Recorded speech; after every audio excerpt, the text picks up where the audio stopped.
கடந்த சில வாரங்கள் நீதிமான்களுக்கு வரும் துன்பங்களை குறித்து நான் பேசிக்கொண்டிருக்கிறேன்.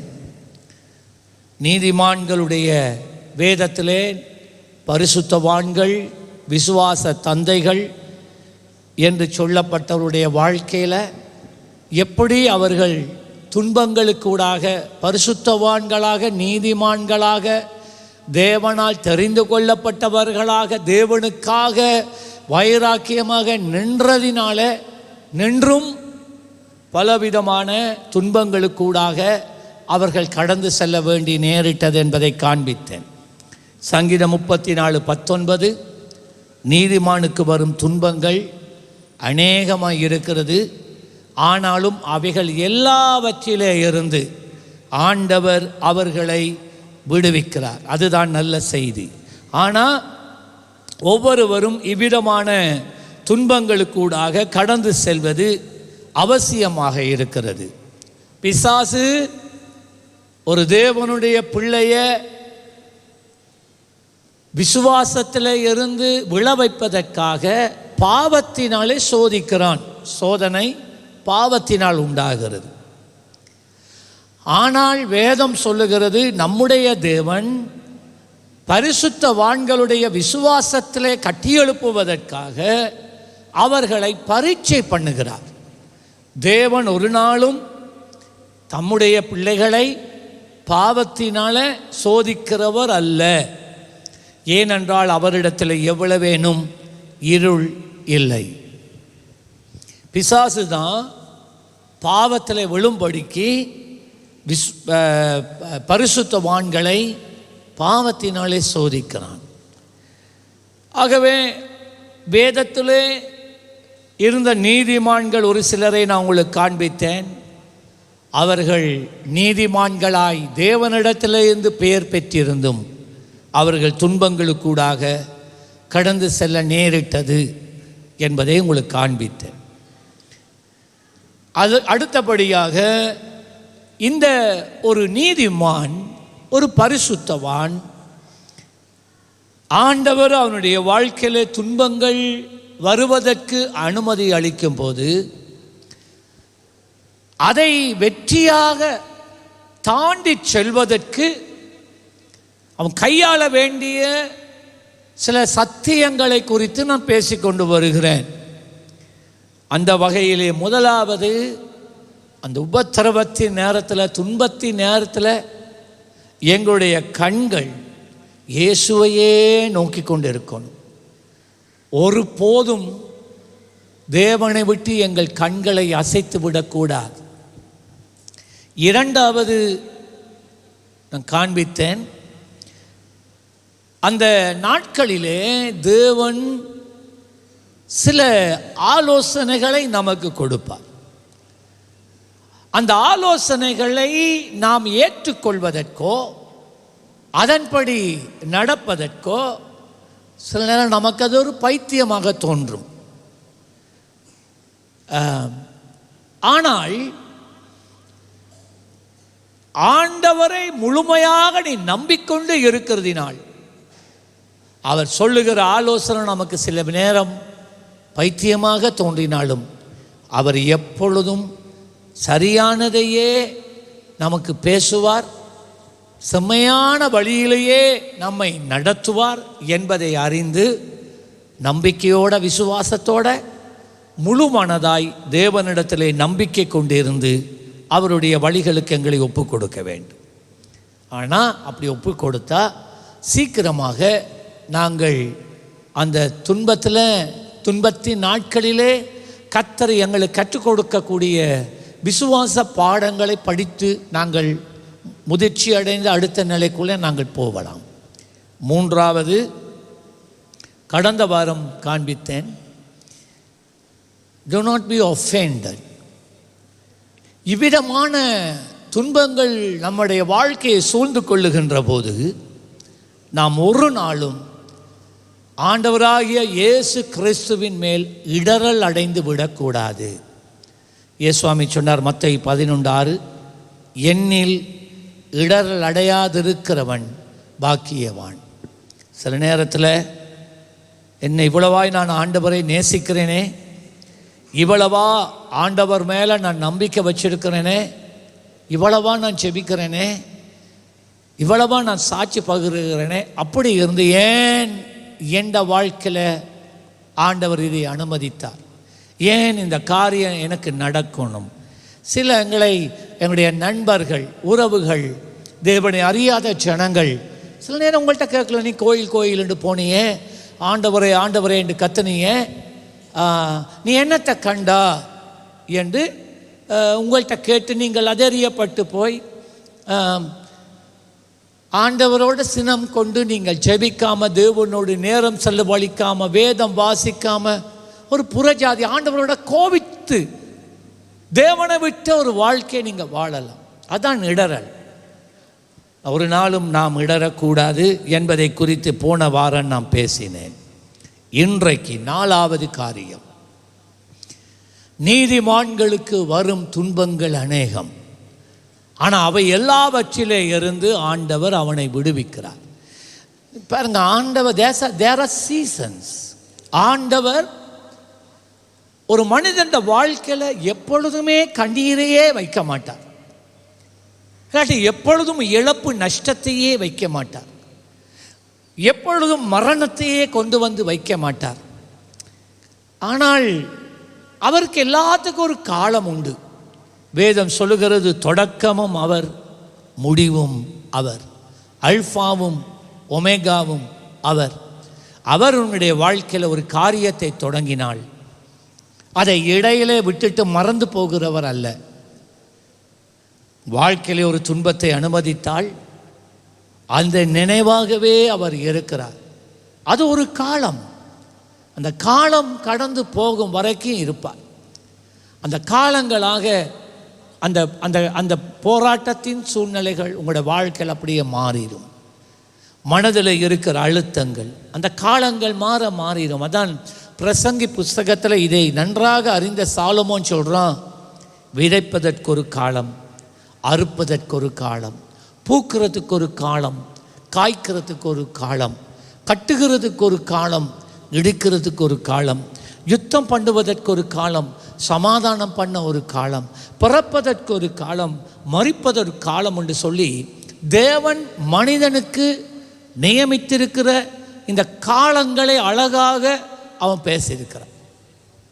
ஆகவே நம்முடைய வாழ்க்கையில் வருகிற துன்பங்கள், நீங்கள் ஒருவேளை இந்த காலையில் மிகுந்த துன்பத்துக்கூடாக நீங்கள் போகலாம், மிகுந்த போராட்டத்துக்கூடாக நீங்கள் போய்கொண்டிருக்கலாம். ஒரு காரியத்தை மறக்க வேண்டாம், அதுக்கு ஒரு முடிவு உண்டு. அதான் வேதம் சொல்லுகிறது, நிச்சயம் முடிவு உண்டு. ஆமென் சொல்லுங்களேன், ஹல்லேலூயா. ஆகவே நீ கலங்காத, எல்லாத்துக்கும் ஒரு காலம்தான். யாரோ ஒருவன் காரணமே இல்லாமல் போராடி கொண்டிருக்கிறானா, உங்களோட எதிர்த்து கொண்டு இருக்கிறானா, உங்களுக்கே தெரியாது. ஏன் இது கர்த்தர் அனுமதிக்காம அது நடக்காது, விடுங்க. அது எப்பயுமே அது அப்படியே இருக்காது. ஒரு காலம் வருது, திரும்புது. சிலருடைய வாழ்க்கையில் எப்போ பார்த்தாலும் ஒரு நெருக்கம், ஒரு ஒரு ஒரு அடிமைத்தனம், ஒரு நுகம், ஒரு சிறை இருப்பு. அருமையான தேவ பிள்ளையே, அது எப்பொழுதும் அல்ல. ஒரு காலம் வருகிறது, அந்த சிறை இருப்பில் இருந்து கர்த்தர் உன்னை வெளியே கொண்டு வந்து உன்னை சுதந்திரத்துக்குள்ளே வைப்பா. நல்ல கையை தட்டி ஆண்டவருக்கு நன்றி சொல்லலாம். ஆகவே இந்த தேவன் நம்முடைய வாழ்க்கையில் துன்பங்களை அனுமதிக்கின்ற போது அந்த துன்பத்தில் இருந்து வெற்றிகரமாக நாங்கள் தாண்டி வர்றது என்று சொன்னால், நாங்கள் கையாள வேண்டிய 4வது ஆவிக்குரிய சத்தியம் என்னவென்றால், speak the word over your situation. உங்களுடைய சூழ்நிலைக்கு மேலாக, நீங்கள் என்ன சூழ்நிலை கூடாக கடந்து செல்லுகிறீங்களோ அந்த சூழ்நிலைக்கு மேலாக நீங்கள் பேச ஆரம்பிக்க வேண்டும். உங்களுக்கு இஷ்டமானதை பேசக்கூடாது.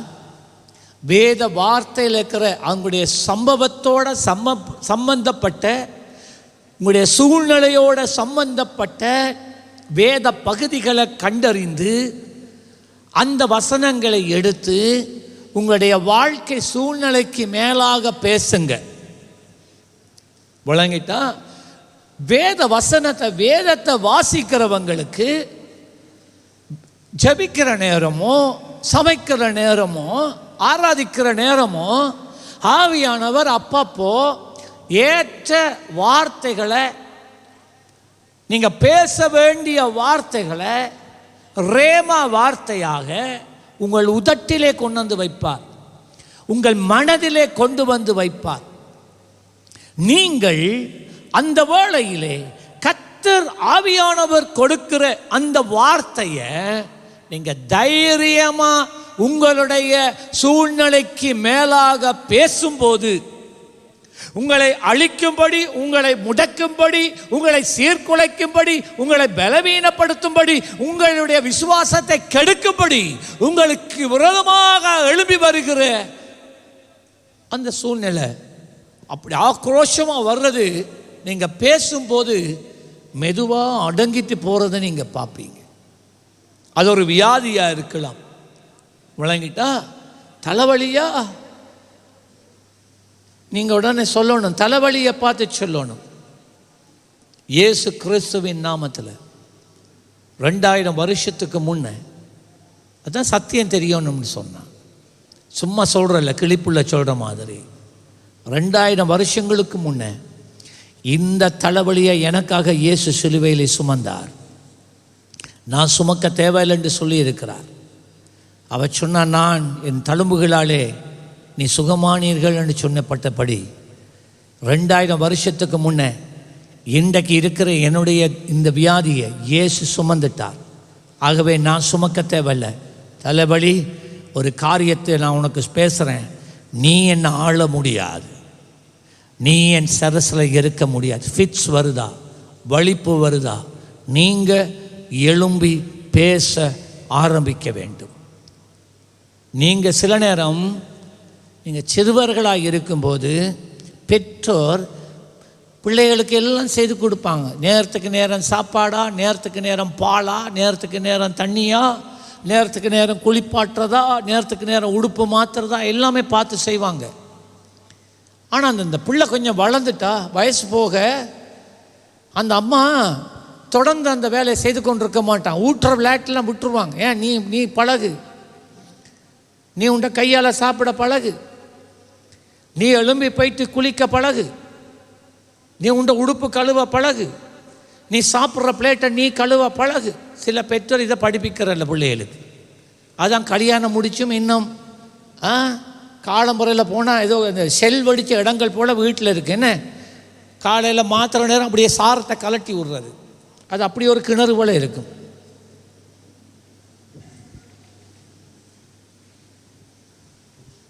சிலர் வாழ்க்கையில் அப்படி போனால் அப்படியே எடுத்து ஒரு கொடியை அப்படி தூக்கி போடுறது. எல்லா டெங்கு நுழம்பும் விளையிற பண்ணாது. வெளியில் போக்கல அஷ்புஷுண்டு போவாங்க, வீட்டை போய் பார்க்கணும். சப்பாத்தை கலட்டி சொக்ஸம் பண்ணது பாருங்க. அம்மா சொல்லிட்டா, ஏன்னா நான் இனி கழுவ மாட்டேன், நீ பெரிய புள்ள, நீ கழுவு வேண்டா, கழுவணும். ஆனால் மாச்சல்ல கழுவுறதில்ல, குளிக்கிறதில்ல, பல்லும் தொலைக்கிறதில்ல. தெரியாமல் கையை உயர்த்திட்டாங்கண்டா இந்த அப்பா, அது என்னப்பா அது, பிட்டை திறந்த மாதிரி. சரி, அது இருக்கட்டும். பிள்ளை வளரக்குள்ள எப்படி அம்மா, ஒரு தாய் தகப்பன், நீ உண்ட வேலையை நீ பாரு என்று சொல்லி விடுறோமோ, அதை போல தான் நம்முடைய தகப்பன் இயேசு. ஒரு எல்லையை நாம் வாழ்க்கையில் சின்ன பிள்ளைகளாக நாங்கள் ரட்சிக்கப்பட்டு வரும்போது பட பட பட படன்ற எல்லாம் செய்வார். அதுக்கு பிறகு நீங்கள் வளரணும். ஆகவே நீங்கள் வளரணுமன்றபடினால இப்போ முதல் கேட்ட உடனே அவர் தந்தார், இப்போ கேட்ட உடனே கொஞ்சம் லேட்டாக தருவார். அதுக்கு பிறகு முதலெல்லாம் வியாதி வந்தால் உடனே டொக்கு கொண்டு சுகமாயிரும். இப்போ போகுதில்லை, எவ்வளோ ஜபிச்சாலும் போகுதில்லை, போகாது. ஏண்டா, நீ வளரணும், நீ ஆவிக்குரிய அதிகாரத்தை எடுக்க பழகணும்.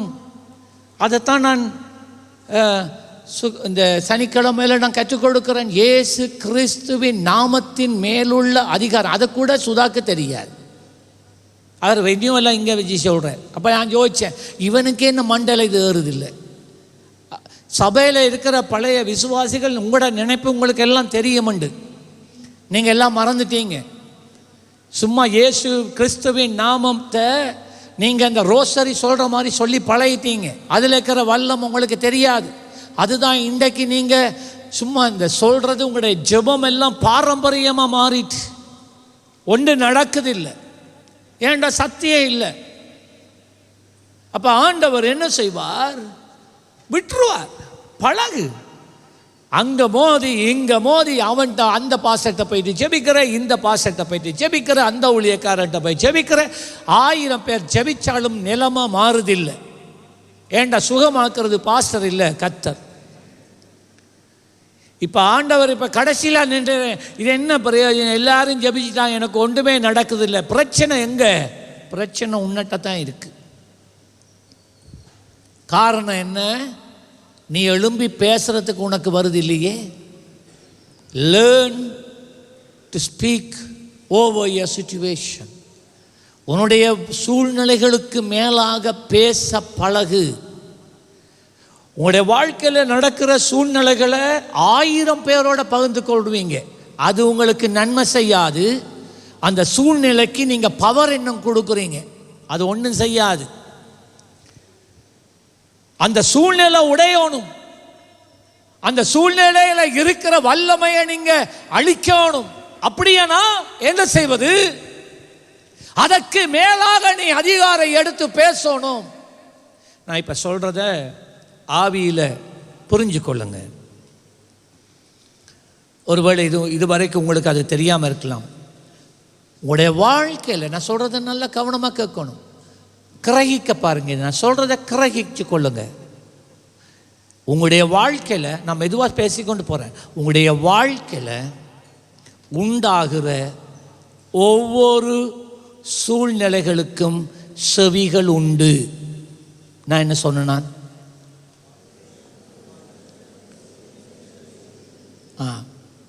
எல்லாம் சொல்லுங்க, என்ன சொன்னா? வாழ்க்கையில் உண்டாகிற ஒவ்வொரு சூழ்நிலைக்கு என்ன இருக்கான்? செவிகள் உண்டு. Every circumstance and every situation can hear what you speak. நீ பேசுகிறது அதுக்கு கேட்கும். விளங்கிட்டா? இப்ப அதை குறித்து இப்படி இந்த சூழ்நிலை என்னை அழிக்குது, இந்த சூழ்நிலை என்னை நொறுக்குது, இந்த சூழ்நிலை என்னை முன்னேற விடுதல் அப்படின்ற 1000 பேருக்கு நீங்கள் சொல்கிறீங்களா? அந்த சூழ்நிலை நீங்கள் சொல்கிறது எல்லாத்தையும் கேட்டுக்கொண்டு அதுக்கு சந்தோஷமாக இருக்கு. அதான் கவனித்து பாருங்க. எவர்கள் பலரிடத்தில் போயிட்டு கவனித்து பாருங்க. சிலருக்கு வியாதி இல்லாட்டி பிரச்சனை இல்லாட்டி சூழ்நிலை வாழ்க்கையில் மாறவே மாட்டுது, எப்பயுமே அப்படி தான் இருக்குது. காரணம் என்ன தெரியுமா? காரணம் என்னண்டா, இவங்க 1000 பேர்கிட்ட போய் சொல்லுவாங்க. ஒவ்வொரு தடவையும் எனக்கு இது, எனக்கு அது, எனக்கு இப்போ பார்த்தாலும் இது சொல்ல சொல்ல சொல்ல நீங்கள் உங்களுடைய வாழ்க்கையில் இருக்கிற அந்த சூழ்நிலைக்கு பவர் கொடுக்குறீங்க, அதிகாரம் கொடுக்குறீங்க, வல்லமை கொடுக்குறீங்க. அப்போ அது அழிந்து போகிறதுக்கு பதிலாக அது பெருக்குது, அது பலனடைகுது. அப்போ நீங்கள் விளங்கிக் கொள்ளுங்க. இன்றைக்கு நான் சொல்கிறது நல்ல கவனமாக மனசில் எடுங்க. நீங்க கடந்து போகிற எல்லா சூழ்நிலைகளுக்கும் செவிகள் உண்டு. நீ என்ன பேசுகிறாயோ அதை அது கேட்குது. அதற்கு எதிராக நீ பேசினா அதனுடைய வலிமை குறைகிறது. அதுக்கு சார்பாக அது உன்னை மேற்கொண்டது என்று தோல்வி மனப்பான்மையோட பேசினா அது இன்னும் தைரியப்படுகிறது. ஆமா, சூழ்நிலையை பார்த்து என்ன செய்யறதுன்னா எல்லாம் செய்யறது ஒன்றும் செய்யலாது என்று சொன்னீங்களா? இனி எனக்கு வாழ்க்கையில் ஒன்றும் சரி வராது என்று சொல்றீங்களா? உங்களுக்கு சரியே வராது. ஏண்டா நீங்கள் அந்த சூழ்நிலைக்கு வல்லமையை கொடுக்குறீங்க. ஆமாம், பேச பழக வேண்டும். இன்றைக்கு இந்த சத்தியத்தை கற்றுக்கொள்ளுங்க. இந்த ஒரு காரியத்தை தான் இன்றைக்கு நான் பேச போகிறேன். இந்த சத்தியத்தை கற்றுக்கொண்டு வாழ்க்கையில் ஒவ்வொரு நாளும் இதை நீங்கள் நடைமுறைப்படுத்துங்க. முதல் உங்களுடைய வாழ்க்கையில், அதுக்கு பிறகு உங்களுடைய வாழ்க்கையில் இதை நடைமுறைப்படுத்தி ஜெயம் பெற்றதுக்கு பிறகு நீங்கள் மற்றவருடைய வாழ்க்கைக்கு நீங்கள் பேசலாம். மாற்கு 11ஆம் அதிகாரம் 22, 23 வசனத்தில் நல்ல கவனிங்க. இயேசு சுவாமி என்ன சொன்னார்? இயேசு அவர்களை நோக்கி, தேவனிடத்தில் விசுவாசமாய் இருங்கள். எல்லாரும் வாசிங்க. என்ன? இயேசு அவர்களை நோக்கி, தேவனிடத்திலே விசுவாசம் உள்ளவர்களாய் இருங்க. இப்போ அதுதான் கண்டிஷன். விசுவாசம் இல்லாமல், தேவன் மேலே விசுவாசம் இல்லாமல், ஏதோ நான் சொல்லிட்டேனே என்று சொன்னதுக்காக அறிக்கை என்று சொல்லி நீங்கள் அதை எரிச்சு வச்ச, இல்லாட்டி நான் இதை நீங்கள் ஒரு விசுவாசியின் அறிக்கை என்று நான் பிரிண்ட் பண்ணி கொடுக்கறதுனால நீங்கள் அந்த அறிக்கை புத்தகம், சிலாக்கள் இந்த ஜெப விண்ணப்பம் இருக்க புத்தகம், அதை கிளிப்புள்ள சொல்கிற மாதிரி பாடுறேன். நான் ஆங்கிலிக்கன் சபையில் இருக்கக்குள்ள அப்படி தான் எங்களோட ஜெபங்கள் எல்லாம் புத்தகத்தில் இருக்கு. அதை விட்டு அங்கே எங்க ஆடையலாது. இது சரிவர இப்படி செட் ஆகாது. நீ என்ன சொல்லுகிறாய் என்பதை குறித்த விசுவாசம் உனக்குள்ளே இருந்து வெளியில வரணும். அவர் சொன்னாரே, அப்ப அது நடக்குமே என்கின்ற நம்பிக்கை. முதலாவது தேவனிடத்திலே விசுவாசம் உள்ளவர்களாக இருங்க. 23 இப்ப எவனாகிலும் வாசிங்களா, எவனாகிலும் இந்த மலையை பார்த்து நீ பெயர்ந்து சமுத்திரத்திலே தள்ளுண்டு போ என்று சொல்லி தான் சொன்னபடியே நடக்கும் என்று தன்னுடைய இருதயத்தில் என்ன படாம, சந்தேகப்படாமல் விசுவாசித்தால் அப்ப என்ன நடக்கிறதாம்? அவன் சொன்னபடியே ஆகும் என்று மெய்யாகவே உங்களுக்கு சொல்லு. இது இயேசு கிறிஸ்துவின் ஜீவனுள்ள வார்த்தைகள். முதலாவது கண்டிஷன், இந்த மலை என்று சொல்லப்படுகிறது. இந்த மலை என்றால் நாங்கள் காண்ற மண்ணா பார்க்குற மண்ணானால மனை இல்லை, கண்மனை மலை இல்லை. வாழ்க்கையில் இருக்கிற சூழ்நிலை, அசையாம இருக்கிற ஒரு சூழ்நிலை, எல்லாம் செய்து பார்த்தும் அசையாம இருக்குது. அது ஒரு தடையா இருக்கு, வேதனையை கொண்டு வருகிற ஒரு காரியமா இருக்கு, நான் அடிக்கடி இடறுகிற ஒரு காரியமா இருக்கு. ஓகே, அந்த மலை தாண்டணுமா, அது நீங்கி போகணுமா? அதுக்கு தான் ஆண்டவர் இங்க பதில் சொல்றார். அந்த மலையை பார்த்து நீ பேச பழகு. சொல்லுங்க, மலையை பார்த்து பேச பழகு. சொல்லுங்க, என்னுடைய வாழ்க்கையில் இருக்கிற மலைகளை பார்த்து நான் பேச வேண்டும். இது இயேசுவின் வார்த்தை. நீங்க 1000 பேருக்கு உங்களுடைய பிரச்சனையை சொல்லி ஒன்று நடக்காது. எல்லாரும் சொல்லுவாங்க, நான் உங்களுக்காக ஜெபிக்கிறேன், அவ்வளோதான். ஆனால் நீ ஜெபிக்கும் வரைக்கும், சிலாக்கள் ஜெபிச்சு சில காரியங்கள் நல்லா கேளுங்க, ஜெபிக்கிறது பிள்ளைல ஜெபிக்கலாம், ஆனால் சில காரியங்கள் ஜெபிச்சும் சரி வராது. நீங்க பேச வேண்டும். ஆமென், ஆமென்.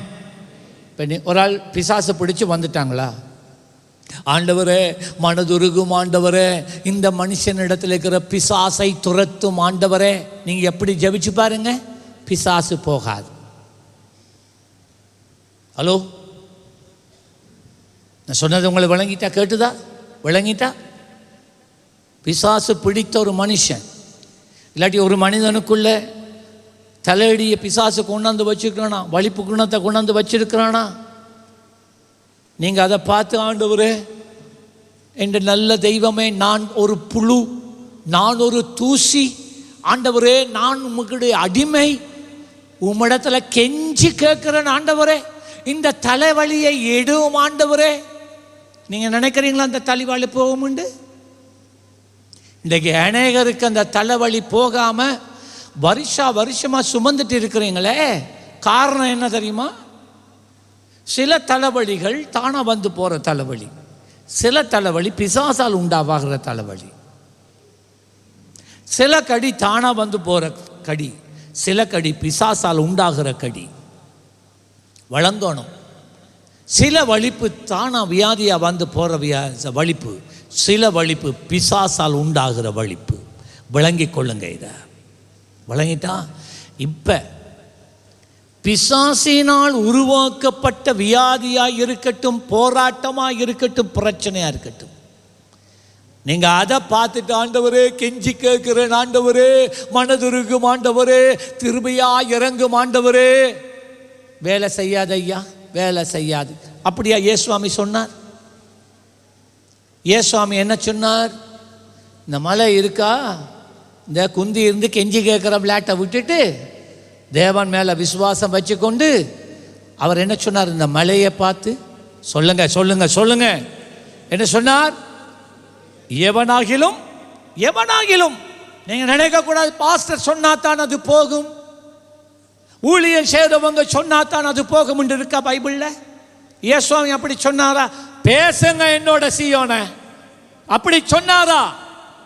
எவனாகிலும் அதுக்குள்ள நீங்க இருக்கிறீங்களா இல்லையா? நீங்க அடங்குறீங்க. எவனாகிலும், அந்த எவன் எப்படிப்பட்டவனாக இருக்கணுமா? முதல் வசனம் சொல்லுகிறது, தேவனிடத்தில் விசுவாசம் உள்ளவனாக இருக்கணும். இந்த கால வேளையில் தேவனுடைய வீட்டில் இருக்கிற உங்களில் எத்தனை பேர் தேவன் அற்புதம் செய்ய வல்லவர் என்று விசுவாசிக்கிறீங்க? கையை உயர்த்தி காட்டுங்க பாப்பா. அல்லேலூயா சொல்லலாம். அப்படியா? நான் உங்களை பற்றி தான் ஆண்டவர் பேசுறார். ஆண்டவர் அற்புதம் செய்ய வல்லவர் என்று நீங்க கண்ணால கண்டுக்கிறீங்க, காதால கேட்டு இருக்கிறீங்க, ஒவ்வொரு ஞாயிற்றுக்கிழமை புதன்கிழமை பார்க்குறீங்க, உங்களுக்கு நல்லா தெரியும். இப்ப அவர் சொல்றார், அதே அற்புதங்களை நான் உன்னை கொண்டும் நான் செய்வேன். ஆமென் சொல்லலாமே. அந்த விசுவாசம், அந்த அதிகாரம் எனக்கு இருக்கு, அந்த அபிஷேகம் எனக்கு இருக்கு. ஆகவே நான் சொன்னா ஆகும் என்கின்ற நம்பிக்கை எனக்கு இருக்கணும். அதுதான் முதலாவது கண்டிஷன். இப்ப எவனாகிலும் இந்த மலையை பார்த்து, இப்ப சொல்லல உபவாசம் பண்ணு, முழங்கால் படியிடு, நெஞ்ச போட்டு அடி, அப்படி சொன்னாரா? கெஞ்சி கேட்கிறேன்னு சொல்லு, அப்படி சொன்னாரா? இல்லை. கெஞ்சி கேட்கிறது வேற, இது துணிந்து போய் நின்று மலையை பார்த்து. எல்லாரும் சொல்லுங்க என்னவாம்? மலையை பார்த்து நீ பெயர்ந்து சமுத்திரத்தில் தள்ளுண்டு போ என்று சொல்லி. நான் மனசால ஜெபிக்கிறேன் பாஸ்டர், நான் மனசால அப்படியே மனசாலையே ஜெபிச்சு ஜெபிச்சு அந்த மலையே உன்னை நசிச்சு உன்னை அழிச்சு போடும் வரைக்கும் மனசால ஜெபி. வேலை செய்யாது, மனசால வேலை செய்யாது. வாயினால பேசணும். சொல்லுங்க பேசணும், சொல்லுங்க பேசணும், பேசணும். இந்த சத்தியத்தை நல்லா முதலாவது உங்களுக்குள்ள உள்ளடக்கி கொள்ளுங்க. இன்றைக்கு உங்களுடைய வாழ்க்கையில் காரியங்கள் மாறும். பூட்டப்பட்ட வாசல்கள் திறக்கும், கட்டுகள் முறியும், பிசாசின் கூட்டங்கள் உங்கள் எல்லையை விட்டு ஓடி போகும். ஆமென் சொல்லலாமே. அதை விட்டுடுபாது வருது பாருங்க, என்ன செய்ய? கொதி தண்ணி அள்ளி ஊத்து மேல, அப்படித்தான் சொல்லணும். உப்பு சிரட்டைக்குள்ள விழுந்து செத்து போ, இதுதான் இனி சொல்லணும் உங்களுக்கு.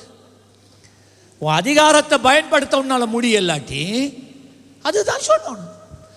சூழ்நிலைகள் உங்களை மேற்கொள்ள, சூழ்நிலைகள் உங்களை அழிக்க நீங்க உங்களை விட்டு கொடுக்கணும், அவ்வளவுதான். ஆனா உன் மலையை பார்த்து நீ பெயர்ந்து சமுத்திரத்திலே போ என்று சொல்லி தான் சொன்னபடி. ஆமன் சொல்லுங்களேன். என்னவாம் அது? எல்லாரும் சொல்லலை என்னவாம்? இந்த பின்னுக்கு இருக்கிறார்கள் அங்காலஞ்சால பார்த்து கொண்டு இருக்கிறீங்க. என்ன பிரச்சனை? யாரும் லாத்த வேணாம் பின்னுக்கு. Don't disturb anybody. எல்லாரும் கவனிங்க. என்னவாம்? தான் சொன்னபடி. எல்லாம் சொல்லுங்க, என்னவாம்? பக்கத்தால் தட்டி சொல்லுங்க, நீங்க சொன்னபடி. எல்லாம் சொல்லுங்க, நீங்க சொன்னபடி நடக்கும் என்று உங்களோட மனசுல நம்பினாலே ஒழிய எதுவும் நடக்காது. ஒரு நாள் ஒரு பட்டணத்தில், தேசத்தில் மழை இல்லை, பல வருஷமாக மழை இல்லை. ஆகவே அந்த பாஸ்டர் என்ன செய்தார், சபையில் இருக்கிற விசுவாசிகளை, வாங்க நாங்கள் விசேஷமாக தேவனுடைய பாதத்தில் இருந்து உபவாசம் பண்ணி ஜெபிப்போம் என்று சொல்ல, சபையில் இருக்கிற எல்லாருமே வந்துட்டாங்க. ஏன்னா மழை, தண்ணி இல்லை, தண்ணி இல்லாதால சரியான வறட்சி, சாப்பாடு இல்லை, ஒன்றும் செய்யலாது. எல்லாரும் வந்துட்டான். ஒரு சின்ன பிள்ளை மட்டும் குடையையும் விறக்குள்ள கூட்டிட்டு வந்துட்டான், குடை. அப்போ எல்லாரும் பெரிய விசுவாசிகள், முன் வருஷத்தில் இருக்கிற விசுவாசிகள், பழைய விசுவாசிகள், கமிட்டியில் இருக்கிற விசுவாசிகள், எங்களை விட்டு ஆக்கள் இல்லைன்னு சொன்ன விசுவாசிகள் அந்த சின்ன பிள்ளைகிட்ட கேட்டு சொன்னா, ஏன் இந்த குடையை கொண்டு வந்தா உனக்கு பைத்தியமா? அவள் ஒன்றுமே கதைக்கல. அவள் அந்த குடையை பக்கத்தில் வச்சு கொண்டே உட்கார்ந்துட்டாளாம். அதை அந்த பாஸ்டர் கண்டார். பாஸ்டரை அந்த பிள்ளையை கூப்பிட்டார், இங்கே வா மகளே, ஏன் நீங்கள் கூட கொண்டாந்தீங்க? அப்போ அவள் சொன்னாலாம், இல்லை பாஸ்டர், மழைக்காகத்தானே நாங்கள் ஜெபிக்க வந்தோம். எங்களோட ஜெபத்தை ஏசப்பா கேட்பார். நான் இந்த ஜெபம் முடிஞ்சு போகிற நேரம் மழை வரும், அதுக்கு கூட வேணும் இல்லை என்ற எல்லாரும் அந்த பாஸ்டருடைய உள்ளமே கரைஞ்சி போயிட்டு. உண்மையா அன்றைக்கு அந்த ஜெபம் முடிஞ்ச உடனே 3 வருஷம் பெய்யாத மழை ஜெபம் முடிஞ்சோடனே பேஞ்சுது. அந்த புள்ள மாத்திரம் குடைய பிடிச்சிட்டு போச்சு தான். இன்றைக்கு இருக்கிற விசுவாசிகள், பழைய விசுவாசிகள் எல்லாரும் என்ன சொல்கிறது, ஒரு காரியம் சித்திக்காம போனோன்னே என்ன போய் ஃப்ரெண்டை சொல்கிறது, எனக்கு தெரியும் அதெல்லாம் சரி வராது. அந்த பத்தியா நீங்களே உங்களோட வாயில சொல்லிட்டீங்க, உங்களுக்குள்ள இருந்தது வழியில வந்துட்டு எனக்கு தெரியும் அது நடக்காது. ஆண்டவர் சொல்றார், வாழ்க்கையில மழை இருக்கா, அந்த மழை விலகணுமா, ஆண்டவர்ல விசுவாசமாயிரு, மலையை பார்த்து பேசு. பேசிட்டு இருக்கக்கூடாது, நீ பேசினது நடக்கும் என்று என்ன செய்யணுமா, தான் சொன்னபடி நடக்கும் என்று தன் இருதயத்தில் கடுகளவேதும் ஒரு சந்தேகம் படாமல் விசுவாசித்தால் அவன் சொன்னபடி நடக்கும். இப்போ விளங்குதா? ஸோ இன்றைக்கு நான் பேசுறது பேச வேண்டும். உங்களுடைய சூழ்நிலை, உங்களுடைய மலை எவ்வளவு பெருசாக இருந்தாலும் பரவாயில்ல. உங்களுடைய மலை 10 வருஷமா, 15 வருஷமா, 40 வருஷம் உங்களை வச்சு வாட்டிக்கொண்டு இருக்குதா, it's okay, it's okay. Corona ஊசி அடிச்சதுல இருந்து பாஸ்டர் அப்படியா 5 வருஷமா, இட்ஸ் ஓகே, பரவாயில்ல. அது எவ்வளவு பெரிய மழையாய், எவ்வளவு வருஷங்கள் நிறைந்த மழையாய் இருந்தாலும் பரவாயில்ல. அந்த மழையை அழிக்கிற வார்த்தையின் அதிகாரம் உனக்கும் வாயில உதட்டுல இருக்கு. நல்ல கையை தட்டி ஆண்டவருக்கு சொல்லலாம். சங்கீதம் 118:17 சில வசனங்களை நான் உங்களுக்கு காண்பிக்க விரும்புகிறேன். சங்கீதக்காரன் சொல்லுகிறான், அவன் மிகவும் நெருக்கப்பட்டான். அவனை சுற்றி வர எல்லாமே எதிர்மறையான வார்த்தைகள் தான், வெரி நெகட்டிவ் வேர்ட்ஸ். அவன் சொன்னான், நான் சாவாமல் பிழைத்திருந்த. எல்லாரும் சொல்லுங்க திரும்ப, வைராக்கியமா சொல்லணும்ல, சொல்லுங்களேன் சீயோனே, நான் சாவாமல் பிழைத்திருந்து கர்த்தருடைய செய்கைகளை விவரிப்பேன். நல்ல கையை தட்டி கையை தட்டி கையை தட்டி கையை தட்டி ஹல்லேலூயா. யாரோ ஒரு ஆள் சொல்லி மெடிக்கல் செக்அப் பண்ணி நீங்க போயிட்டீங்க, அது வரைக்கும் நல்லா இருந்தீங்க. இப்போ ரிப்போர்ட் வருது, உங்களுக்குள்ள ஹை பிளட் சுகர் இருக்கு, டயபெட்டிஸ், கொலஸ்ட்ரால் இருக்கு, ஹை ப்ரெஷர் இருக்கு, உங்களோட கிட்னிஸ் கொஞ்சம் ஃபங்க்ஷன் பண்ணுதில்ல, 10% வேலை செய்தில்ல, அது இதுன்னு சொன்ன உடனே அதோடைய விடுவாங்க? ஒரு பெரிய லிஸ்ட் ஒன்று போட்டு இவ்வளோ குளிசை நீங்கள் எடுக்கணும். அதுக்கு பிறகு சொல்லுவாங்க, இந்த குளிசையை நீங்கள் எடுத்தாலும் உங்களுக்கு 5 வருஷம்தான். யாருக்கும் கேன்சர் ஒரு கட்டி வந்துட்டா, கட்டி வந்த உடனே ஆஸ்பத்திரியில் போனோடனே டாக்டர் சொல்லுவாங்க, அதை நாங்கள் ஒரு வெட்டி ஒரு சின்ன ஒரு ஆப்ரேஷன் பண்ணி ஒரு துண்டு எடுத்து கேன்சர் ஹாஸ்பிட்டலுக்கு அனுப்பினோடனே போச்சு, எனக்கு கேன்சர் வந்துட்டு, எனக்கு வானத்தால் போகிற மூதேவிய ஏணி வச்சு நாங்களே வாழ்க்கையில் இறக்கி கொள்கிறோம். ஐயா அது சும்மா கொழுப்பு கட்டி ஐயா, அது ஒன்றுமே இல்லை ஐயா. இப்போ அந்த ரிப்போர்ட் திரும்பி வரும் வரைக்கும் எனக்கு கேன்சர், எனக்கு கேன்சர், அம்மா எனக்கு கேன்சர். அட உடுப்பு மாறிடும் கேன்சர். அங்கே கேன்சரும் இல்லை, பீன்சரும் இல்லை, ஒன்றும் இல்லை. ஆனால் நீ சொல்கிறிய கேன்சர் வேதத்தில் அதுவும் ஒரு சத்தியம் இருக்குது. இல்லாததை இருக்கிறது போல் அழைக்கின்ற தெய்வம் இல்லாததை அழைப்பார். ஈசாக் ஆபிரகாமுக்கு குழந்தை உண்டாக முதல்ல ஈசாக் என்று பெயர் விட்டுட்டார். ஆண்டவர் அழைச்சார். அடுத்த வருஷம் அன்னாளுக்கு குழந்தை இல்லை, அடுத்த வருஷம் நீ குழந்தையோடு இருப்பா. அந்த வார்த்தை அவள் கர்ப்பவதி ஆக்கிட்டு.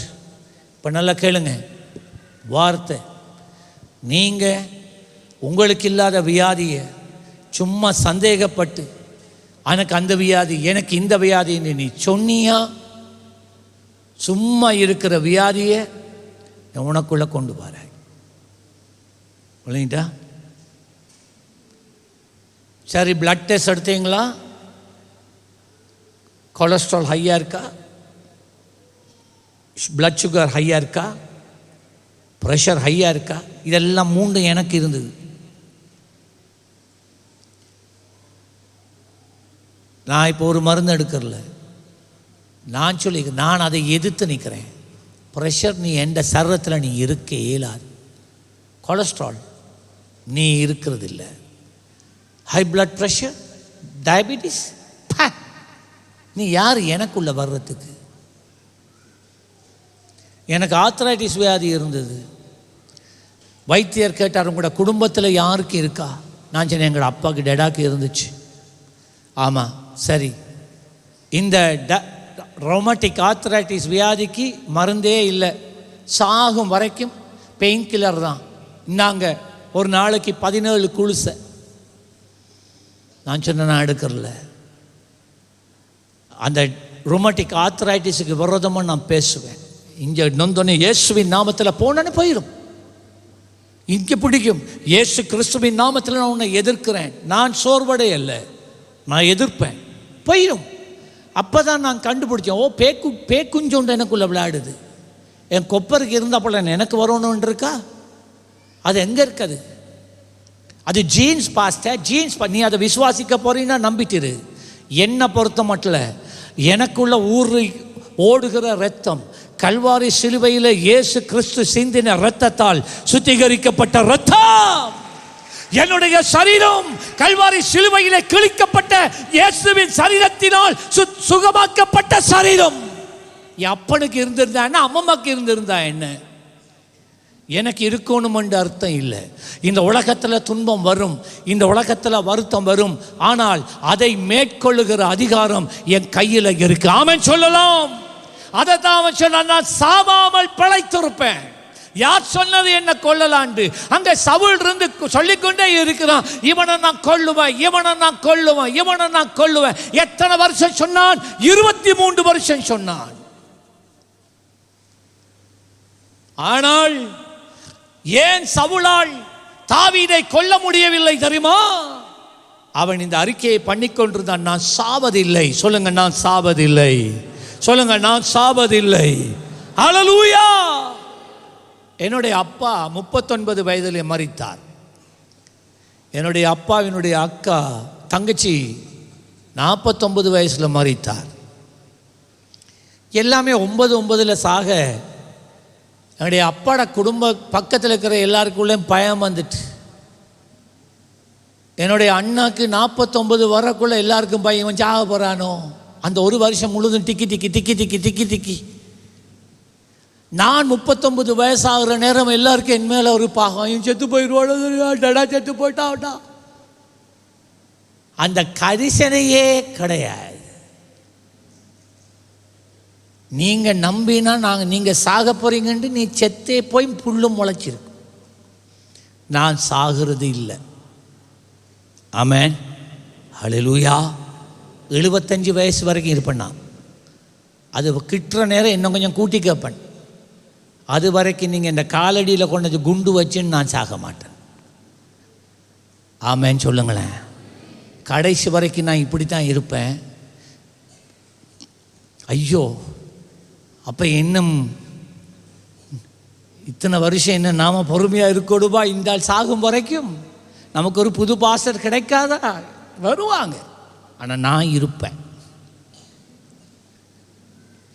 இருப்பேன். ஹல்லேலூயா. நீ கல்யாணம் முடித்து பிள்ளை பெற்று பிள்ளை வளர்ந்து பிள்ளை கல்யாணம் முடித்து பிள்ளை பெற்று எல்லாம் வர்ற நேரம் நான் இருப்பேன். நான் சாகிறதில்லை. அருமையான தேவ பிள்ளைகளே, நல்ல ஒரு காரியத்தை கவனிச்சு கொள்ளுங்க. எல்லாம் உங்களுடைய நாவின் அதிகாரத்துக்குள்ளே தான் இருக்கு. உனக்கு முன்னாலே வாழ்க்கையில் இருக்கிற சரீரத்தில் மலை இருக்கா, வேலை செய்கிற இடத்துல மலை இருக்கா, படிக்க போகிற ஸ்கூலில் மலை இருக்கா, குடும்பத்தில் மலையா, சமுதாயத்தில் மலை இருக்கா? எந்த மலை இருக்கு? லிஸ்ட்டை போடு. அந்த மலைக்கு எதிராக நின்று பேச ஆரம்பி. எல்லா அதிகாரிகளை ஜனாதிபதியை பார்க்கிலும் வல்லமை உங்களோட நாவில இருக்கு. விசுவாசிச்சா கையை தட்டி ஒரு ஆமென். நான் சாவாமல் பிழைத்திருந்து கர்த்தருடைய செய்கைகளை விவரிப்பேன். 1000 பேர் எதிர்பார்க்கல, நான் செத்து போயிடுவேன். சாக மாட்டேன். சொல்லுங்க, நான் சாக மாட்டேன். சொல்லுங்க தைரியமா, நான் சாக மாட்டேன். ஹல்லேலூயா. நீதிமொழிகள் 18:21. நீதிமொழிகள் 18:21. மரணமும் ஜீவனும் நாவின் அதிகாரத்தில் இருக்கிறது. ஹல்லேலூயா. இந்த வசனங்கள் சும்மா வசனம் இல்லையா. மரணம், ஜீவன். நீ வாழ போறியா, எவ்வளவு காலம் நீ வாழ போகிறாய் என்கின்ற அதிகாரம் உன்னுடைய நாவில தான் இருக்கு. கெதில சாக போறியா? சிலாக்க சொல்லுவாங்களே, நான் சாக போறேன். அப்படிப்பட்டாக்கள் நான் கண்டா அப்பயே நிற்கிற, போய் உடனே இப்பவே சாவேன், போய் சாவேன். இந்த கல்லடி பாலம் தானே இந்த இருக்கு. பாஞ்சி சரியா 3ஆவதுல பாஞ்சி குதிச்சு செத்து போவேன். சும்மா விரட்டுறாக்கள். நான் செத்து போவேன் செத்து. ஆனால் சிலாக்கள் இருக்கிறாங்க பாருங்க, எப்பயுமே கோபம் வந்தோடனே நான் செத்து போவேன். அப்படியான ஆக்கள் காலத்துக்கு முன்னே செத்து போயிருக்கிறான். சிலாக்கள் இருக்கிறாங்க, அவனு சரி எடுத்தா எதை எடுத்தா சரி வராது. அதால தான் நம்மளோட வாழ்க்கையில் எதுவும் சரி வர்றதில்லை. சாபத்தை நீயே உண்மையில வருவித்து கொண்டாய். உன் வாழ்க்கை எப்படி அமைய வேண்டும் என்பதை நீயே தீர்மானித்து விட்டாய். உன்னுடைய சோம்பேறித்தனம், உனக்குள்ள இருக்கிற அவிசுவாசம் பேச வைத்தது. இன்றைக்கு உன்னுடைய நண்பர்கள் நல்லா முன்னேறி போயிட்டான், ஆனா நீ அதே குழியில தான் இருக்கிறாய். என்ன காரணம்? நீ பிசாச சாட்டாத. உன் வாய், உண்ட நாத்த வாய், ஓட்ட வாய், நல்லத பேச வராது. பாருங்க, மரணமும் ஜீவனும் நாவின் அதிகாரத்தில் இருக்கிறது. நல்லத பேசுங்க, நல்லத பேசுங்க. பிள்ளைகள் மேல நல்லத பேசுங்க. பிள்ளைகளை பார்த்து நாசமா போகாது. நாசமா போகாம என்ன செய்யும்? பிள்ளைய பார்த்து குரங்கு சொன்னா அது குரங்கு போல தாவி தெரியாம என்ன செய்யும்? பிற கொண்டு வாருங்க பாஸ்டர், என் பிள்ளை சொல் கேட்குது இல்லை பாஸ்டர், கேட்காது தானே. ஏன் பாஸ்டர் கேட்குது இல்லை? மனுஷா நீ தானே பிள்ளைய பார்த்து குரங்கு குரங்குன்னு பேசிட்டா, அது அந்த குரங்கு போல இருக்கு.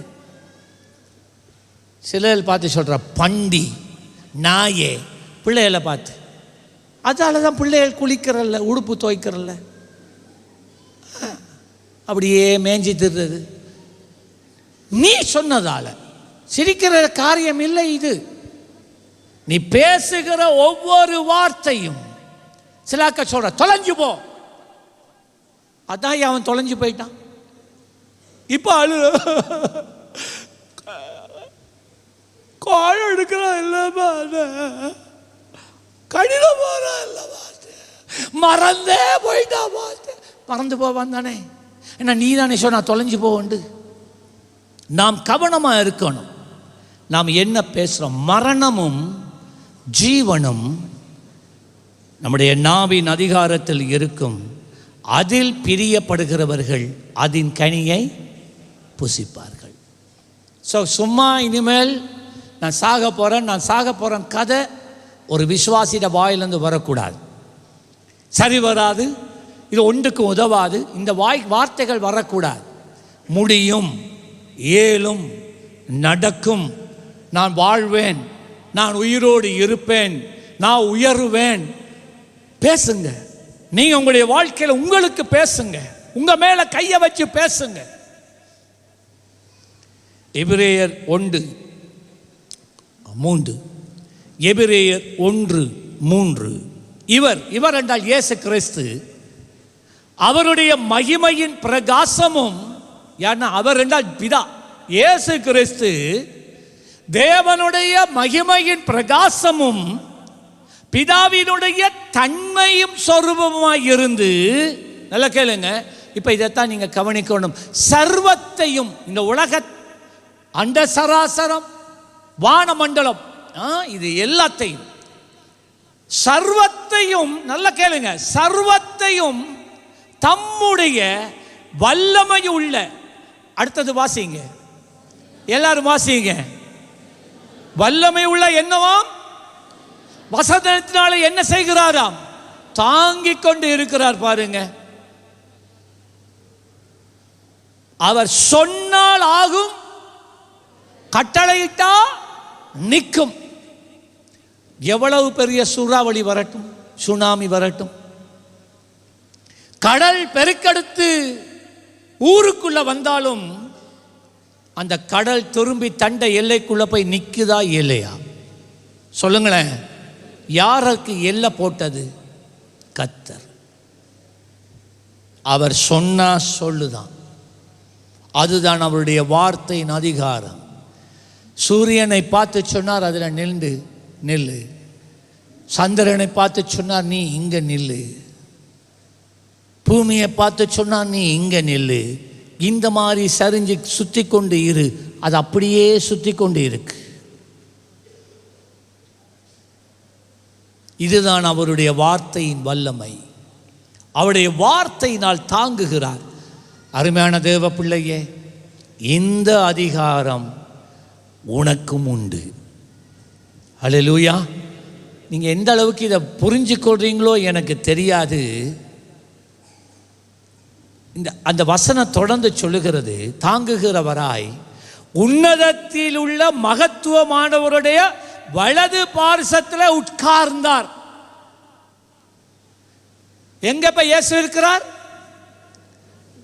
பிதாவின் வலது பார்சத்தில் உட்கார்ந்து இருக்கிறார். எங்களை எங்க கொண்டு போய் உட்கார வச்சிருக்கிறார் தெரியுமா? உன்னதங்களிலே எங்களையும் அவருக்கு பக்கத்தில் உட்கார வச்சிருக்கிறார். வலது கரம் எதை காண்பிக்கிறது? அதிகாரம். வலது கரம் எதை காண்பிக்கிறது? அதிகாரம். தேவனுடைய வலது பக்கத்தில் இயேசுவை வச்சிருக்கிறார் என்றால் அதோட அர்த்தம் என்ன தெரியுமா?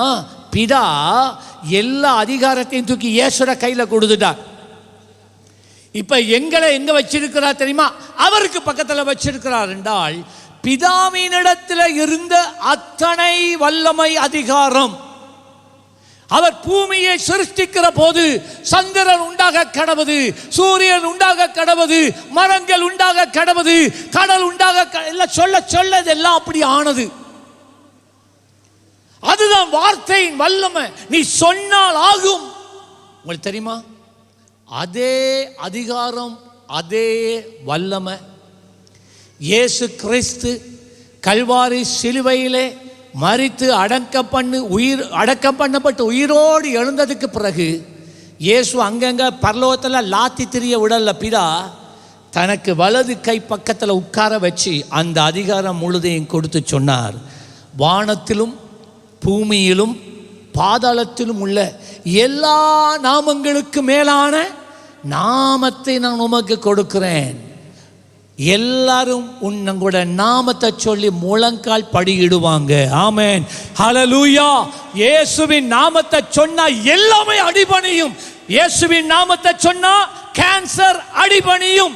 இயேசுவின் நாமத்தை சொன்னால் கிட்னியில் இருக்கிற கல்லு வெடித்து பறக்கும். இயேசு கிறிஸ்துவின் நாமத்தை சொன்னால் டயபெட்டிஸ் சரத்தை விட்டு விலகும். எந்த அளவுக்கு நீங்க விசுவாசிக்கிறீங்களோ எனக்கு தெரியாது. எத்தனை பேர் விசுவாசிக்கிறீங்க? இங்கே அதைத்தான் நான் செய்கிறேன். 5 வருஷமா தலைவலி. இன்றைக்கு வந்தவங்க சொன்னாங்க தானே, போகுதே இல்லையா? 5 வருஷம் இடுப்பு வலி போகுதே இல்லையா? நான் எப்படியா ஜெபிக்கிறேன், ஆண்டவரே மனதுருகும் ஆண்டவரே, இவங்களோட பரிதாபத்தை பாரும் ஆண்டவரே, மனதுருகி அற்புதம் செய்யும். அப்படியா நான் ஜெபிக்கிறேன்? நான் எப்படி ஜெபிக்கிறேன்? தலைவலி நீ இருக்கலாது, இப்போ வழியே போகுதா இல்லையா? போகுதா இல்லையா? இந்த வெளிப்பாடு உங்களுக்கு வரணும். இதுதான் அந்த வெளிப்பாடு. பேசு. ஒவ்வொரு தடவையும் எனக்கு முன்னால் ஒருவர் வந்து நின்று வியாதியோடு நிற்கும்போது அதை நான் மலையாக பார்க்கிறேன். அந்த மலையை பார்த்து நான் பேசுகிறேன். அது விலகித்தான் ஆகும். ஸ்டான்லி பிடிச்சிட்டிங்களா இதை? You look at it as a mountain. என்ன சூழ்நிலை வந்ததோ ஒரு மலையா பாருங்க. இயேசு கிறிஸ்துவின் நாமத்தில் நீங்க சொல்ல அடிப்பணியும். எத்தனை பேருக்கு இது விளங்குது? ஏசாயா 44:26. ஏசாயா 44:26. நான், நல்லா கேளுங்க, நான் என் ஊழியக்காரரின் வார்த்தையை, சீயோனி விழுந்தானா? எல்லாரும் வாசிங்க.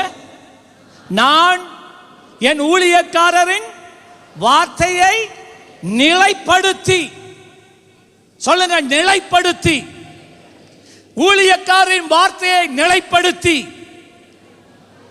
என் ஸ்தானாதிபதிகளின் ஆலோசனைகளை நிறைவேற்றுவேன். நல்ல கேளுங்க. எத்தனை பேர் தைரியமாக சொல்ல முடியும், நான் ஒரு ஆசாரியன்? கையை உயர்த்தி காட்டலாம். அதான் நீங்கள் என்ன இப்படி நல்லா உயர்த்தி காட்டணும். இதெல்லாம் விளையாட்டு கிடையாது. உன் விசுவாசத்தை நீ வெளியில் காட்டு. அதானே நீங்கள் படிக்கிறீங்க. ஆசாரியனாக லேவியனாக எனக்கென தெரிந்து கொண்டீர். நல்ல கையை கேளுங்க, நல்ல கேளுங்க. நீங்கள் இந்த பட்டணத்தில் தேவனுடைய இயேசு கிறிஸ்துவினுடைய பிரதிநிதியாக, ஊழியக்காரனாய், ஊழியக்காரியாக, இந்த வெள்ளையும் சொல்லையுமா இருந்தால் மட்டும் நினைக்க வேணாம். நீங்கள் எல்லாருமே ஊழியக்காரர்கள். ஆமன், வருதில்லையே? இது வருதில்லையே? ஏன்னா இன்னுமே தொத்த பாபா போல இருக்க வலிக்கிட்டா இப்படித்தான் என்ன செய்வரும்? தலைவலி, காய்ச்சல் வலி, பீச்சல் வலி. ஜெபியுங்க, ஆசீர்வதியுங்க. என்ன தொத்த பாபா? ஆராரோ அறிவரோ, யார் அடிச்சான் பிள்ளைய? தொத்த பாபா. என்ன மொண்டசரி கேஸ். டெலினியத்தான் இந்த சபைக்கு பாசரை போட போகிறேன். மொண்டசரி நடத்த. மொண்டசரி இன்னும் வார்த்தை தெரியாது, வசனம் தெரியாது, வேதம் தெரியாது, ஆண்டவருடைய வழிகள் தெரியாது. அங்கே இங்கே கொஞ்சத்தை பிடிச்சி வச்சுட்டாங்க. அதை மட்டுமே ரொட்டேஷனில் போடுறது, ரெக்கார்ட், பழைய ரெக்கார்ட் போல். ஆனால் வாழ்க்கையில் வல்லமை இல்லை, வாழ்க்கையில் ஒன்றும் இல்லை. உலக அறிவு பெருகிட்டு, வேத அறிவி குறுகி கொண்டு போயிட்டு. நல்லா கேளுங்க, நீங்கள் ஒவ்வொருவரும் ஊழியர்கள். சொல்லுங்கள், நான் ஒரு ஊழியன். எல்லாரும் சொல்லணும். சொல்ல வருதில்லைன்னா சொல்லுங்க, நான் ஒரு ஊழியன். ஆமென் சொல்லுங்க. நீங்கள் உங்களை எப்படி பார்க்குறீங்களோ எனக்கு தெரியாது. ஆனால் ஆண்டவர் உங்களை தம்முடைய ஊழியக்காரனாக, ஊழியக்காரியாக அவர் பார்க்கிறார். ஆமென் சொல்லுங்க. கேளுங்க, நான் 13 வயசில் இயேசு கிறிஸ்துவ சொந்த ரட்சகராக ஏற்றுக்கொண்டேன். இப்போ இருக்கிற பிள்ளைகள் 5 வயசில், 4 வயசில், 3 வயசில், 1 வயசுலேயே கலிசான் போடுறாங்க. அப்படி தானே? நீங்கள் ட்ரௌசர் கொடுக்குறீங்க, எங்களுக்கு எல்லாம் இல்லையா? 13 வயசுலையும் சீத்தையில் ஒரு ஜங்கி. பழைய ஆட்களுக்கு அதெல்லாம் விளங்கும். ஒரு இலாஸ்டிக், என்ன சொல்கிறதுக்கு, இலாஸ்டிக்கை போட்ட ஜங்கி, சீத்த துணி, அதுதான் மிகவும். அதை விட்ட கீழே சீப்ப வேண்டக்கூடிய துணி கிடையாது. ஷேட்டும் சீத்தை தான், ஜங்கியும் சீத்தை தான். நான் ஜங்கின்னு சொல்கிறேன்னா அது ஷார்ட்ஸ் இல்லை. இப்போ வெக்கப்படுறீங்க நீங்கள். என்ன ஆம்பளைகளும் அதுதான் உடுக்கிற, பொம்பளைகளும் அதுதான் உடுக்கிற. அம்மாமார் நைட்டி தைக்கிறது முதல்ல தான், அப்பாமார் ஷேட் தைக்கிறது முதல்ல தான். எல்லாமே எடுத்தா கூப்பங்கடையில் தான் போய் வேண்டணும், கடையிலெல்லாம் இல்லை, கூப்பங்கடையெல்லாம் போய் வேண்டணும். அந்த கூப்பங்கடை வேண்டிட்டு வந்தால் வீடு முழுதும் லாம்பண்ண மணக்கும். அதுக்கு பேர் சீத்த துணி. அதுதான் எல்லாரும் சீத்தையால் சாரி உடுப்பாங்க, சீத்தையால் எல்லாம் செய்வாங்க. 13 வயசு இந்த ஜங்கி தான். ஆனால் அந்த 13 வயசில் இயேசு கிறிஸ்துவை என் சொந்த ரட்சகராக ஏற்றுக்கொண்டேன். அந்த 13 வயசில் நான் சின்ன ஆள் தான், ஊதுனா நான் விழுந்துருவேன். அப்படி இருக்கும்போது நான் எப்போ பரிசுத்த ஆவியில் நிரம்பினேனோ அன்றைய நாள் ஸ்கூலில் இயேசுவுக்காக சாட்சி பகிர ஆரம்பித்தேன். வேதம் தெரிஞ்ச மாதிரி வேதம் பகிர ஆரம்பித்தேன். 13 வயசு. என்னை பார்த்தா ஊழியக்காரன் போலையா தெரியும்? இல்லை, நாங்கள் எல்லாம் பொடியங்கள். நாங்கள் வாலிப பிராயத்தை அடையும் போது நாங்கள் தான் வர்ஷிப் நடத்துவோம், ஜெபம் நடத்துவோம். டல்சியக்காலாம் இருக்கிறாங்க, இந்த டல்சியக்காலாம் இருக்கிறான் இப்போ. ஆனால் எங்களை பார்த்து சபை சொல்லிச்சு, படியங்கள் படியங்கள். எங்களை உண்மைதான், படியங்கள் தான். எல்லாரும் அப்படி தான் மட்டம் தட்டினாங்க எங்களை. ஆனால் நாங்கள் விடலை, அவங்களோட கதையை நாங்கள் கேட்கல. ராசாண்டு தான் கதைப்பாங்க. ஆனால் படியங்கள், இந்த படியங்களால் என்ன செய்ய இயலும்? இன்பண்ண சபையை விட்டுட்டு போனானே அவங்களும் போயிட்டான் கொஞ்சம் பேர். இவங்களால் எப்படி சபை நடத்த முடியும்? இடறி விழுற இடமெல்லாம் ஊழியக்காரன் என்றும் சொன்னாங்க இந்த சீயோனில். நாங்கள் சின்ன ஆட்கள் தான். ஆனால் ஒரு காரியம் எங்களுக்கு தெரியும், நான் இயேசு கிறிஸ்துவை சொந்த ரட்சகராக ஏற்றுக்கொண்ட உடனே நான் ஒரு ஊழியக்காரன். ஆமென் சொல்லுங்களேன். எத்தனை ஊழியக்காரங்க இந்த காலையில் இருக்கிறீங்க? கையை உயர்த்தி பார்க்கலாமா? ஹல்லேலூயா சொல்லுங்க, ஹல்லேலூயா சொல்லுங்க. நான் ஒரு ஊழியக்காரன். அட சொல்ல மாட்டீங்களா? சொல்லுங்க, நான் ஊழியக்காரன். நீ ரட்சிக்கப்பட்ட நீ ஊழியக்காரன் தான். இப்ப உங்களை பார்த்து ஆண்டவர் சொல்றத கேளுங்க. நான் என் ஊழியக்காரரின் வார்த்தையை சொல்லுங்களேன், நிலைப்படுத்துவேன். அருமையான தேவ பிள்ளையே, நீ சாதாரண மனுஷன் அல்ல. நீ என்னத்தை சொல்றியோ ஆண்டவர் சிங்காசனத்தில் வீற்றிருந்து சொல்றாரு. எஸ், அது அப்படி ஆகும். ஆமென். கேளுங்க, தலையடிய போக்க எனக்கு ஒன்றும் இல்லை, வியாதியை போக்க எனக்கு என்னிடத்துல ஒன்றும் இல்லை. நான் அவர் மேலே வச்சிருக்கிற விசுவாசத்தில் அவருடைய ஊழியக்காரனா இந்த இடத்துல நின்று கொண்டு நான் சொல்கிறேன், தலையடி நீ நிற்க இயலாது போ. உடனே அங்கிருந்து வருது சத்தம், எஸ். அவ்வளோதான். எந்த சத்தத்துக்கு அது போகல, எந்த சத்தத்தை கேட்டு அங்க ஆண்டவர் ரெஸ்பாண்ட் பண்றாரு எஸ் என்று சொல்லி, அதுக்கு தான் அந்த வியாதி போகுது. நல்ல கையை தட்டி. விளங்குதா? இப்போ உங்களுக்கு விளங்குதா உங்களுக்கு இருக்கிற பவர் என்னன்னு? எத்தனை பேருக்கு விளங்கிட்டது? நீங்க சாதாரண ஆட்கள் இல்லையா? அதால தான் சும்மா இல்லாத வார்த்தையை நாவ பயன்படுத்தக்கூடாது, அனாவசியமான சம்பாஷணையில எல்லாம் ஈடுபடக்கூடாது. அதுக்காகத்தான் உதட்டை காத்துக்கொள், protect your lips. உதட்டை காத்துக்கொள், உன் நாவை காத்துக்கொள். ஏண்டா நீ பேசுற ஒவ்வொரு வார்த்தைக்கும் ஆண்டவர் ஆமோதிக்கிறார். நீ சாதாரணமானவன் அல்ல. உன் உதட்டை நீ கவனித்தாள், உன் உதட்டை நீ காத்து கொண்டாள், நீ சொல்லுகிறதை ஆண்டவர் உடனடியாக கேட்டு உடனடியாக பலனை கொடுப்பார். ஹல்லேலூயா! சாதாரண நாட்கள் இல்லை. அப்ப நீங்க ஒரு மலையை பார்த்து, ஏய் மலையே, இயேசு கிறிஸ்துவின் நாமத்தில் நான் உனக்கு ஆணையிடுகிறேன், இப்பொழுது நான் கட்டளை இடுகிறேன், போ என்றால் அங்கிருந்து கட்டளை பிறக்கிறது. என் ஊழியக்காரன் சொல்லிட்டான்பா, என் ஊழியக்காரன் சொல்லிட்டான், போ. அது போயிடும். என்ற சத்தம் கேட்டு போகல, நான் சொன்ன சத்தத்தை கர்த்தர் கேட்டதினால அவர் எஸ் என்று சொன்னார். அவர் ஆமோதித்தார், அதை நிர்ணயம் பண்ணினார், அதை நிலைப்படுத்தினார். எல்லா காரியம் நடந்தது. விளங்குதா இப்ப? ஹலோ ஹலோ, ஆமென், ஹல்லேலூயா. நான் என்னதை சொல்கிறேன்? எனக்கு இஷ்டமானதை சொல்கிறேன்னா இல்லை, வார்த்தையில் இருக்கிறதான் நான் சொல்கிறேன்.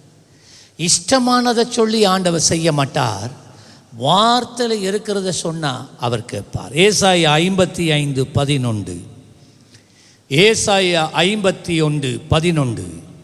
அப்படியே ஆண்டவர் சொல்கிறார், என் வாயிலே இருந்து புறப்படும் வசனமும் இருக்கும், அது வெறுமையாய் என்னிடத்துக்கு திரும்பாமல் அது நான் விரும்புகிறதை செய்து நான் அதை அனுப்பின காரியமாகும்படி வாய்க்கும். இன்னொரு வசனம் ஏசாயா 59:21, ஏசாயா 59:21, உன்மேல் இருக்கிற என் ஆவி நான் உன் வாயில் அருளிய என் வார்த்தைகளும். நல்லா பாருங்க, உன்மேல் இருக்கிற என்னுடைய ஆவினா உன்மேல இருக்கிற பரிசுத்த ஆவியும், நான் உன் வாயில் அருளிய என் வார்த்தைகள், ரேமா வார்த்தை. உன் சூழ்நிலைக்கு ஏற்ப நீ ஜெபிக்கிற நேரம், நீ வேதம் வாசிக்கிற நேரம் கர்த்தர் உனக்கு ஒரு வார்த்தையை கொடுக்கிறார். அந்த வார்த்தைகளும் இது முதல் என்றைக்கும் உன் வாயில் இருந்தும், அடுத்தது கீழே வாசிக்கிறேன், உன் சந்ததியினுடைய சந்ததி வாயில் இருந்தும் நீங்க கூடாது. வசனம் தல நிறமுங்க. வசனம் இல்லை, நீங்க பேசி ஒன்று நடக்க, ஒருவனை பார்த்து நாசமா போ, அதுக்கெல்லாம் ஆண்டவர் பதில் கொடுக்கிறவர் அல்ல. நீ பேசுறத ஆண்டவர் ஆமோதிக்கணும். அப்படின்னா நீ பேசுறது தேவன் ஆமோதிக்கிறது எது என்பதை நீ அறிஞ்சு பேசணும். தேவன் ஆமோதிக்கிறது எது என்பதை அறிகிறதுன்னா வேதம் அறிந்திருக்கணும். வேதத்தை படி. சர்ச்சுக்கு வரக்குள்ளையே பைபிள் கொண்டு வராட்டி எப்படி ஐயா நீ வீட்டை பைபிள் வாசிப்பா? வேத அறிவு இல்லாட்டி எப்படி ஐயா கர்த்தர் உனக்கு கூட செயல்பட முடியும்?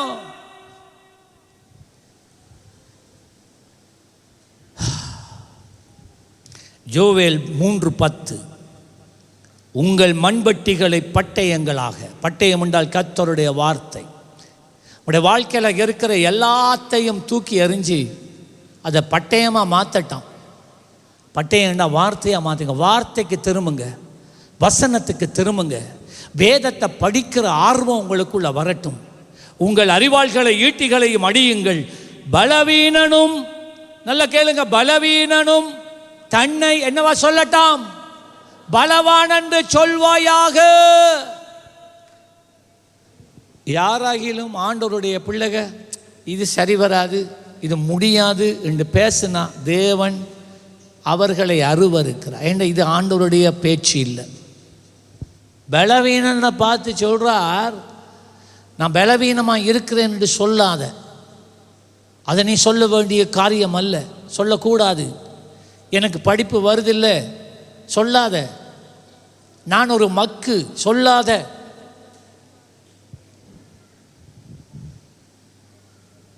பலவீனம் பலவான் என்று சொல்லட்டும். அந்த அர்த்தம் என்ன தெரியுமா?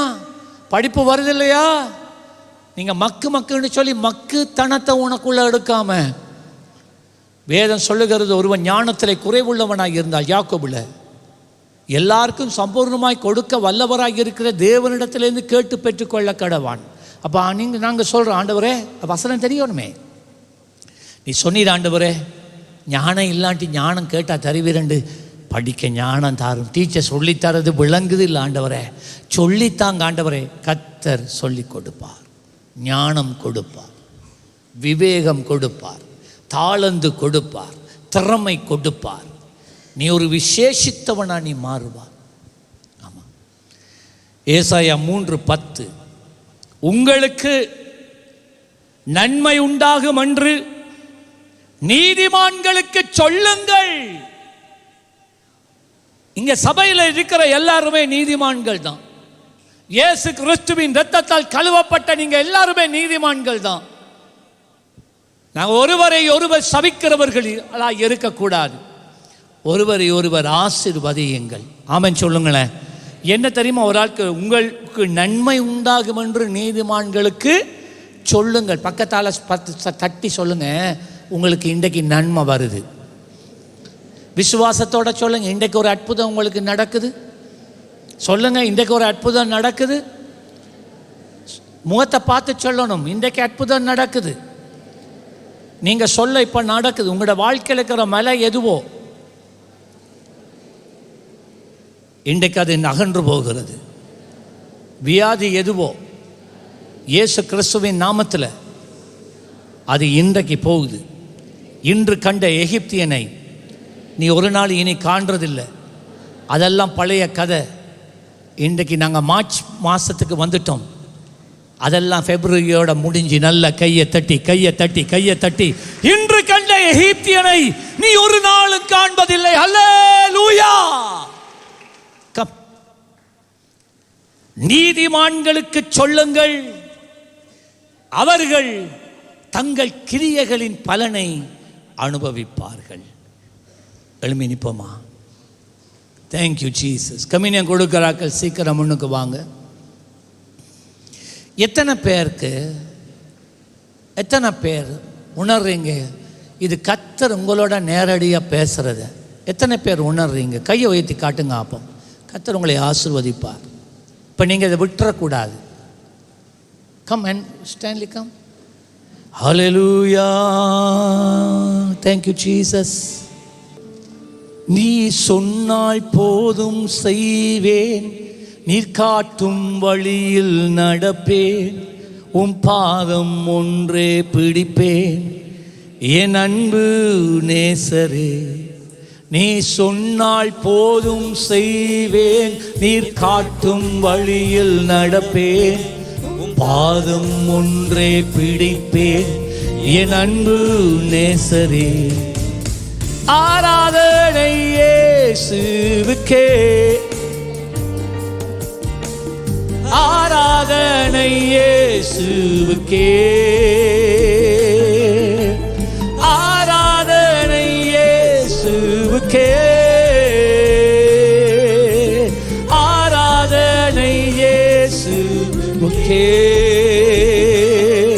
நீ சொன்னால் போதும் செய்வேன், உம் பாதம் ஒன்றே பிடிப்பேன். கடல் மீது நடந்திட்ட உம் அற்புத பாதங்கள் எனக்கு முன்னே செல்வதால் எனக்கு இது கவலை. காற்றையும் கடலையும் அமர்த்திய உம் அற்புத எங்கள் துணையாய் நிற்பதால் எனக்கு இல்லை கவலை. ஆராதனை ஆராதனை இயேசுவே.